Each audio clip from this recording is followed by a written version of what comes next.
मेरे प्यारे बच्चों, आप सभी को मेरा प्रणाम।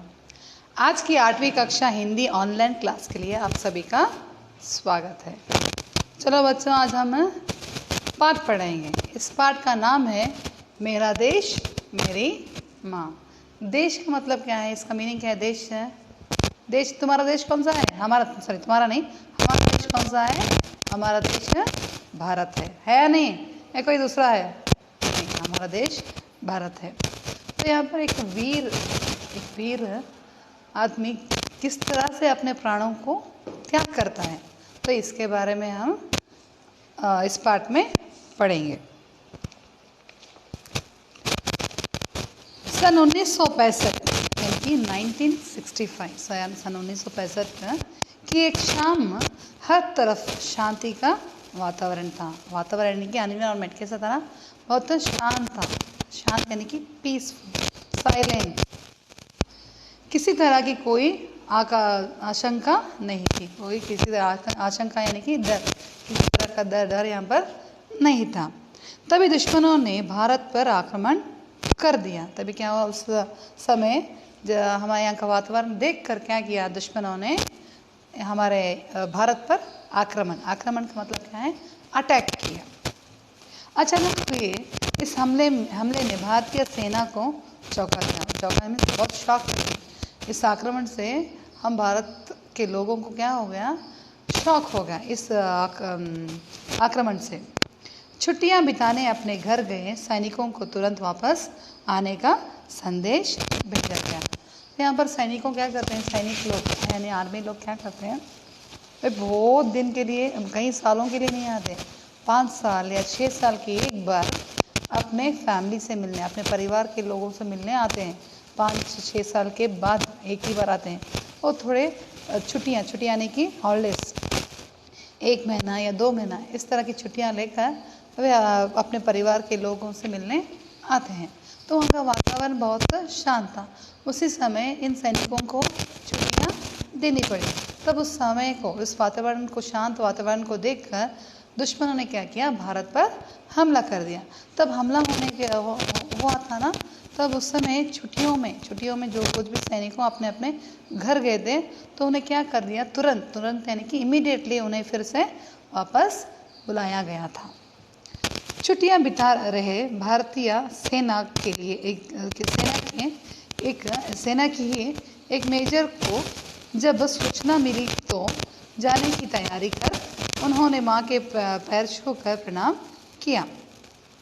तो उनमें से एक था, ये भी एक सैनिक था, उन्हें भी यह संदेश मिल गया कि तुरंत वहाँ पर जाने के लिए, काम पर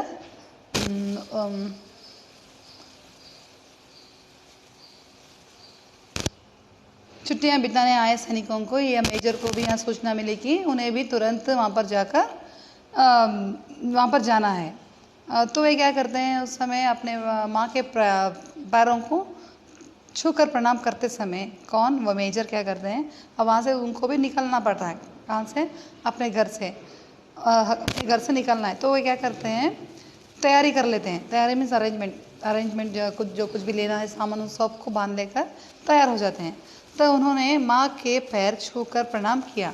तो क्या करते हैं? अब जाने का समय हो गया। किसको? मेजर को। तो वो घर से निकलने का समय हो गया। तो वे मेजर क्या करते हैं? अपने माँ के पास जाकर उनके पैरों को छूकर प्रणाम करते हैं।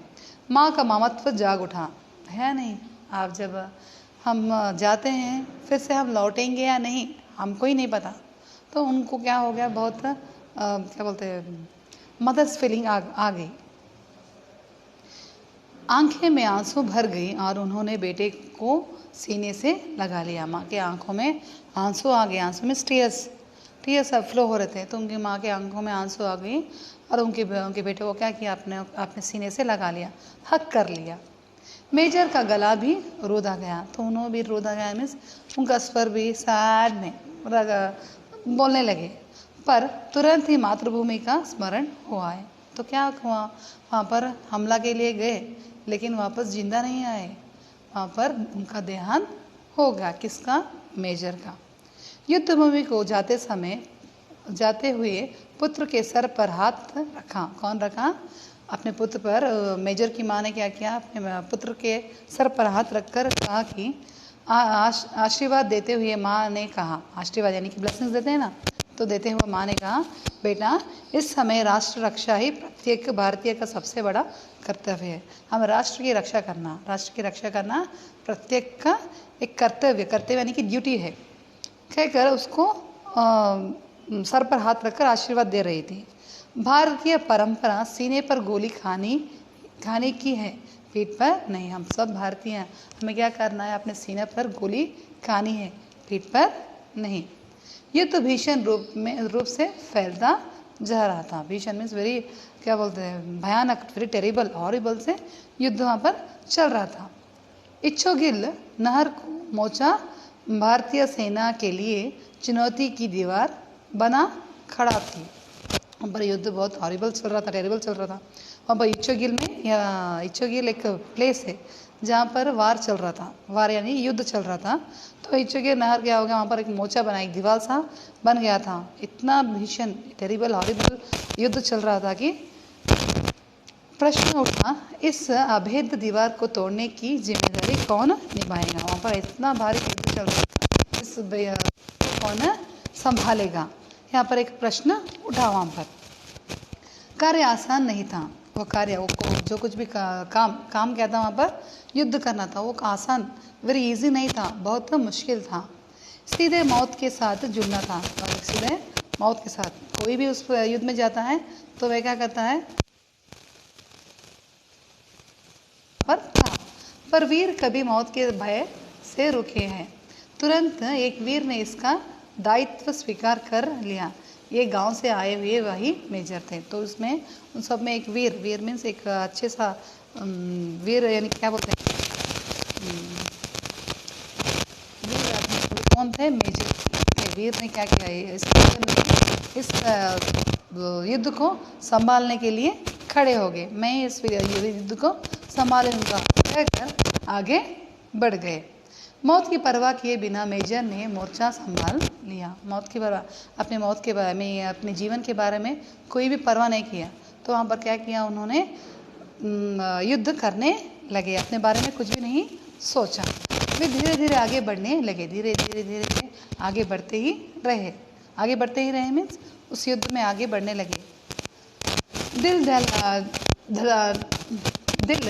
दहलाने वाली गोलियों का शोर कानों के पर्दे पर पड़ने की कोशिश कर रहा था। इतना ज़ोर से गोलियां चल रही थी कि भयभीत हो रहे थे, डर रहे थे, फिर भी वे हारे नहीं, आगे बढ़ते ही रहे। कौन,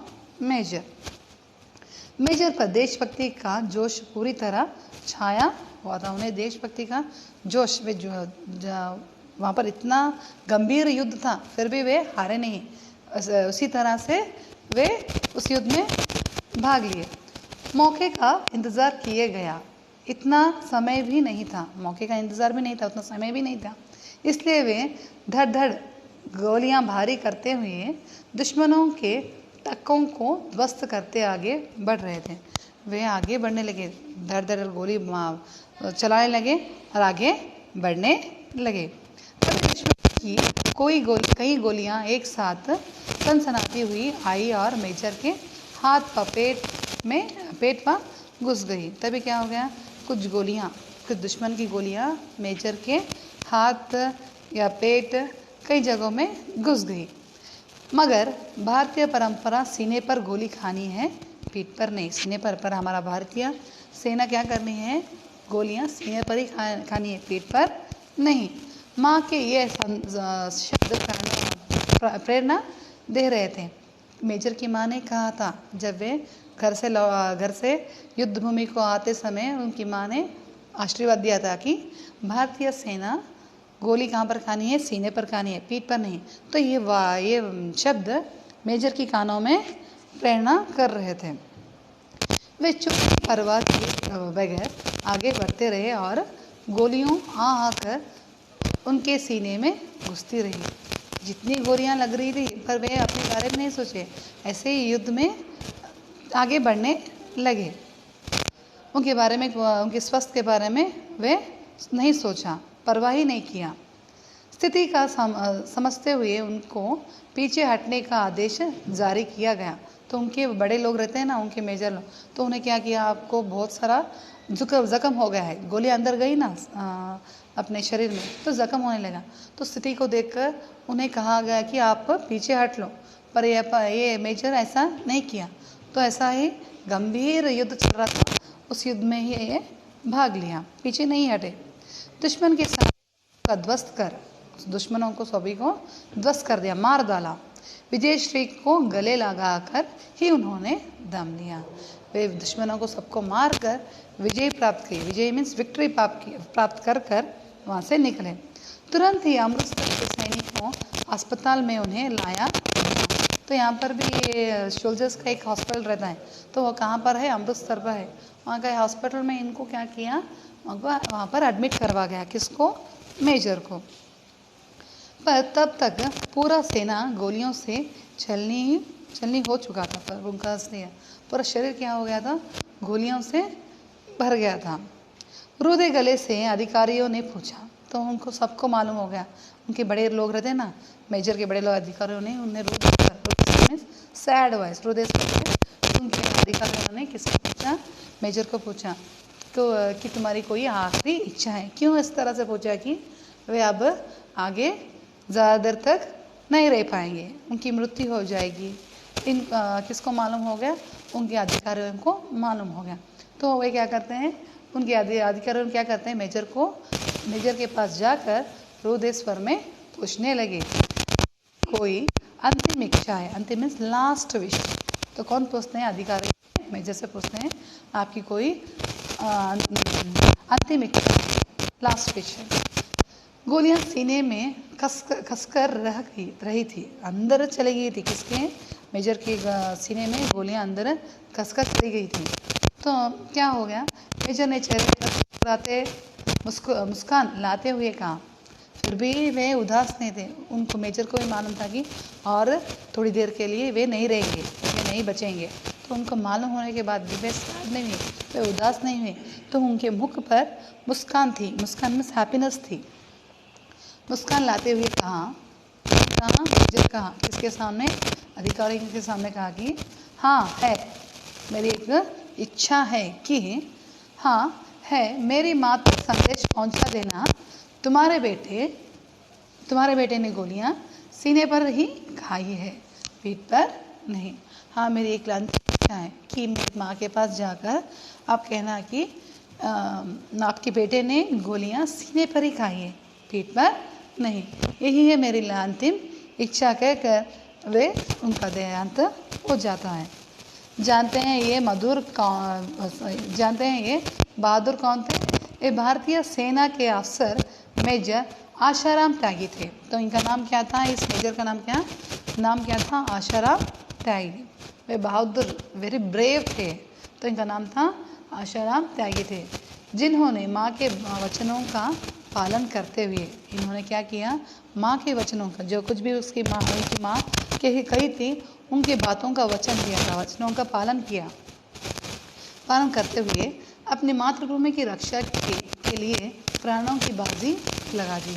मातृभूमि की रक्षा के लिए, अपने देश की रक्षा के लिए अपने प्राणों को भी उन्होंने क्या किया, अपने प्राणों को भी त्याग किया। दीपक बुझ गया पर उसकी अमर ज्योति युग तक देशभक्तों को राह दिखाती रही। दीपक बुझ गया, तो इनका देहांत हो गया, फिर भी हमें आज भी इनको हम याद करते हैं, किसको, आशाराम त्यागी को। ये एक मेजर थे, आज भी हम इनको याद करते हैं। तो इनका नाम आज भी इनका देहांत होने पर भी आज भी हम क्या करते हैं, इनका नाम याद करते हैं। तो बच्चों, मैं समझती हूँ कि आपको पाठ समझ, फिर से हम अगली क्लास में मिलेंगे। आप सभी को धन्यवाद।